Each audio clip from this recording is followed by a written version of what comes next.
Hello, good morning and namaste to everyone. जय श्री राम, जय हनुमान। भगवान का नाम लेते हुए और एक ग्लास गर्म पानी के साथ मैंने शुरू किया आज का दिन। और आज थोड़ी ठंड कम थी तो पढ़ने में बहुत अच्छे से मन लगा मेरा। तो सुबह के समय 4 बज रहे हैं and I started solving unsolved paper of mains means 2 questions मैंने लिए और उन्हें रीड करना स्टार्ट किया। जो एनसीईआरटी की बुक अभी मैंने फिनिश की है उससे रिलेटेड मैंने क्वेश्चन छाटे।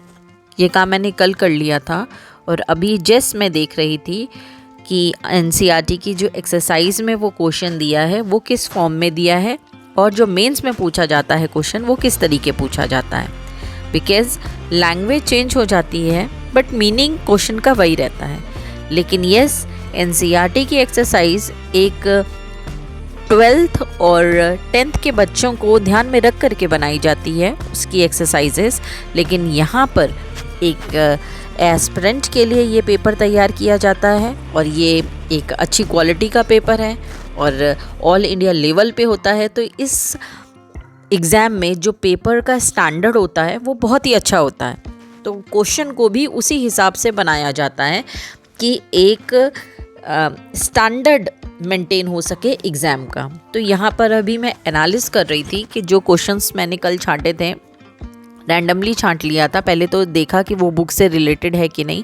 छांटने के बाद अब मैं थोड़ा सा उसको पढ़ रही हूँ और ये यहाँ मैंने टाइमर लगाया, मैं टाइमर ढूंढ रही थी और फिर मैंने उसको टाइमर लगा करके रखा। और पहले तो 20 मिनट्स दिए रीडिंग के, जो क्वेश्चन मैंने दिया है उसके क्या क्या पॉइंट्स हो सकते हैं, क्या क्या ऑब्जेक्टिव हो सकते हैं, अपने दिमाग में उसको क्लियर किया और उसके बाद फिर मैंने आंसर राइटिंग की।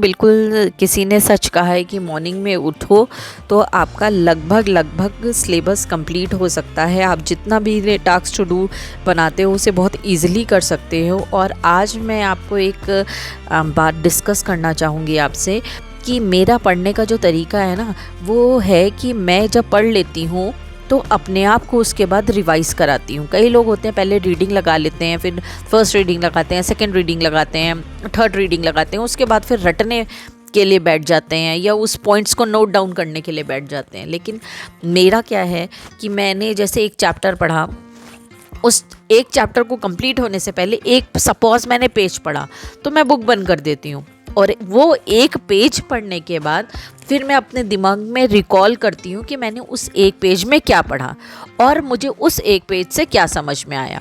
आई explain this thing in Hindi also and in English also. Why in Hindi? Because this is our native language, तो वो हमारे माइंड में हिंदी पे बैठ जाता है। और इंग्लिश में क्या होता है कि एक तरीके से वो प्रैक्टिस भी हो जाती है इंग्लिश स्पीकिंग की, और दूसरा आई ऑल्सो अंडरस्टैंड कि I am able to speak in English on this topic और नॉट, क्योंकि वही तो लिखना है, राइट। तो इस तरीके हर एक पेज के, और बहुत ज़्यादा नहीं बोलना होता या बहुत ज़्यादा नहीं सीखना होता है। वो जो मेन पॉइंट्स होते हैं कि इस चैप्टर, इस पन्ने में हमने कितने पॉइंट पढ़े, कितने मार्क किए, या ये पन्ना पेज, पर्टिकुलर पेज हमसे क्या कहना चाह रहा है। तो मुश्किल से 2 से 3 मिनट का काम होता है। और अगर आप 10 में से 10 मिनट अगर आपने दिए हैं एक चैप्टर को पढ़ने के लिए, या 20 मिनट्स दिए हैं एक चैप्टर को पढ़ने के लिए, ये मैं सेकेंड रीडिंग के लिए बता रही हूँ क्योंकि फर्स्ट रीडिंग में क्वाइट टाइम लग जाता है हमें चैप्टर को समझते हुए। तो थर्ड रीडिंग में आप बहुत ईजिली चैप्टर को रिकॉल कर लोगे। Now this is morning routine. Naira का मिल्क गर्म कर दिया था मैंने और अब नायरा को जगा दिया है, तो she is playing with mama.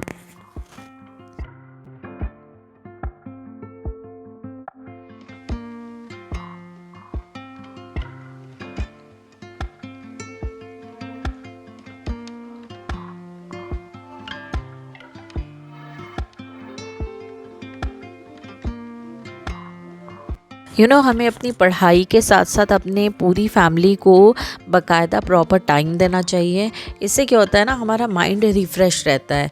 और बच्चे तो सच में भगवान का स्वरूप है। बच्चों के साथ तो समय कैसे बीत जाता है पता ही नहीं चलता है। और मेरी बेटी अभी थोड़ी छोटी है तो उसको मम्मा 24 आवर्स चाहिए, लेकिन अगर हम अपने ढंग से बच्चे को मैनेज करें तो उनके साथ साथ भी हम अपनी पढ़ाई कर सकते हैं। अब नायरा को जगा दिया, मिल्क ले दिया, फिर सोचा जो कल कपड़े धोए थे अब उनको धूप में सुखा देती हूँ। आज अच्छी खासी धूप निकल आई थी, मॉर्निंग में भी इतनी ठंड नहीं थी। तो after taking bath and doing puja and all, मैं कपड़े फैलाने के लिए आ गई, क्योंकि मुझे लगा कि जितनी जल्दी से जल्दी क्लोथ्स को फैला दूँ तो ज़्यादा अच्छा रहेगा, उनको सूखने में आसानी रहेगी।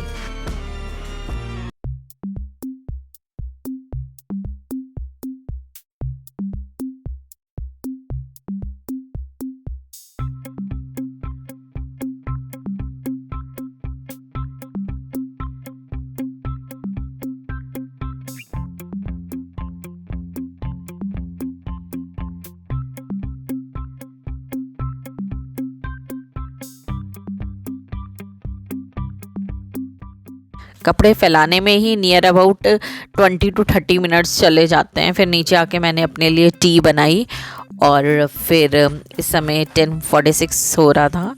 Then I started after having breakfast to I started doing my study. तो मैं नायरा को भी छत पे ले आई और साथ में वो भी पढ़ रही थी मेरे, और मैंने भी अपनी छत में बैठ कर के थोड़ी सी, ज़्यादा देर नहीं लेकिन 1.5 आवर तक इतना थोड़ी देर पढ़ाई की मैंने। और क्योंकि आज धूप अच्छी निकली थी तो मैंने सोचा थोड़ी देर मुझे भी धूप में नायरा को लेकर के बैठना चाहिए। देखिए, हम लोग सर्दियों में यही कोशिश करते हैं कि पूरा दिन घर के अंदर रज़ाई में बैठे रहें, बट बी एक्टिव। आप खुद भी धूप में बैठें थोड़ी देर, बच्चे को भी बिठाएं। इस समय धूप बहुत ही ज़्यादा बॉडी के लिए ज़रूरी होती है। ये तो सभी को पता है कि सर्दियों में धूप में ज़रूर बैठना चाहिए। इससे हमारी इम्यूनिटी पावर तो स्ट्रांग होती ही होती है, और बच्चों के लिए स्पेशली ये जो धूप होती है बहुत ही अच्छी होती है। और मॉर्निंग की धूप तो होनी चाहिए, और यहाँ पर तो हफ्ते भर से धूप ही नहीं हो रही थी, तो आज निकली तो मैंने सोचा कि बेबी को लेकर के ऊपर ज़रूर जाना चाहिए। Here I am current affairs. यहाँ पर मैं करंट अफेयर्स पढ़ रही हूँ। आपको मैंने लास्ट वाले वीडियो में डिस्कस किया था कि वीकली मैगजीन्स भी आती हैं और मंथली मैगजीन्स भी आती हैं। कई क्रॉनिकल हो गया, घटना चक्र की हो गई, दृष्टि की हो गई, विजन की हो गई, अलग अलग कोचिंग वाले भी देते हैं, अलग अलग पब्लिकेशंस की भी करंट अफेयर्स की मंथली प्लस एनुअल मैगजीन्स आती हैं। तो मैंने ये मंथली वाली उठाई थी और मैं इसे अभी पढ़ रही थी। करंट अफेयर्स डेली कुछ ना कुछ घटनाएं, कुछ ना कुछ इंसिडेंट्स होते ही हैं, तो ये बेटर रहेगा कि आप डेली 1 आवर करंट अफेयर्स को दें ही। अगर आपके घर में न्यूज़पेपर आता है then it is very good thing. एक न्यूज़पेपर डालने की हैबिट भी बनानी चाहिए आपको। लेकिन अगर नहीं आता है तो आप इन मंथली बुक से भी काम चला सकते हैं।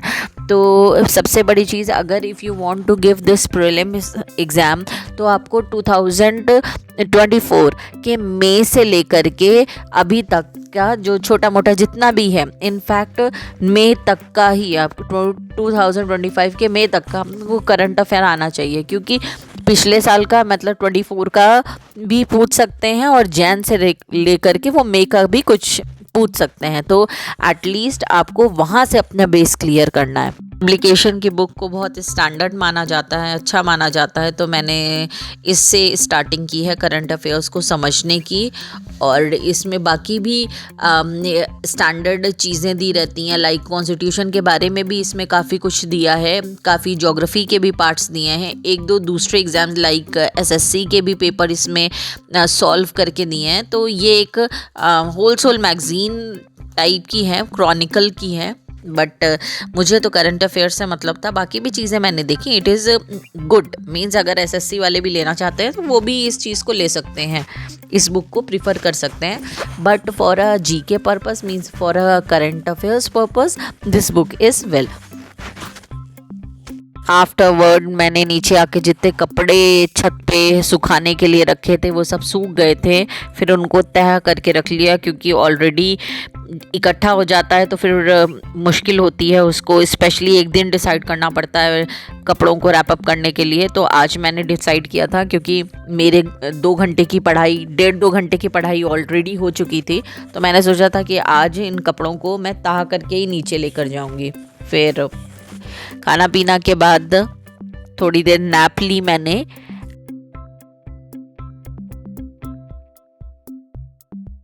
तो फ्रेंड्स, मैं आपसे एक बात कहना चाहूँगी, हार तब होती है जब मान लिया जाता है।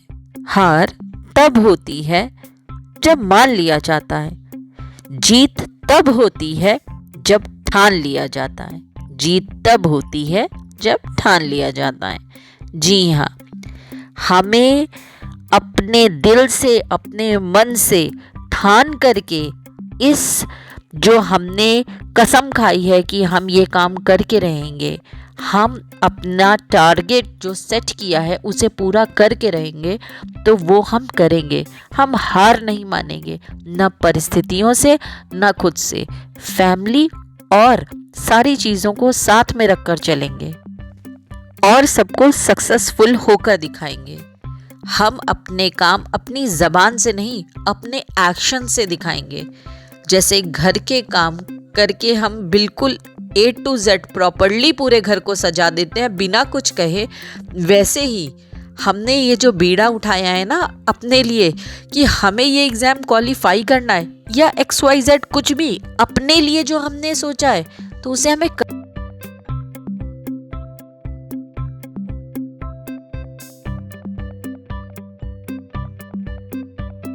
करके रहना है। ये नहीं सोचना है कि लोग क्या कहेंगे, ये नहीं सोचना है कि सोसाइटी क्या कहेगी। वो जो कुछ भी कहे, लेकिन हमें वो करना है जो हम करना चाहते हैं। हमने जो ठाना है हम वो करके रहेंगे और हमें पता है उसी से हमारी जीत होगी। सो बाय एंड टेक केयर।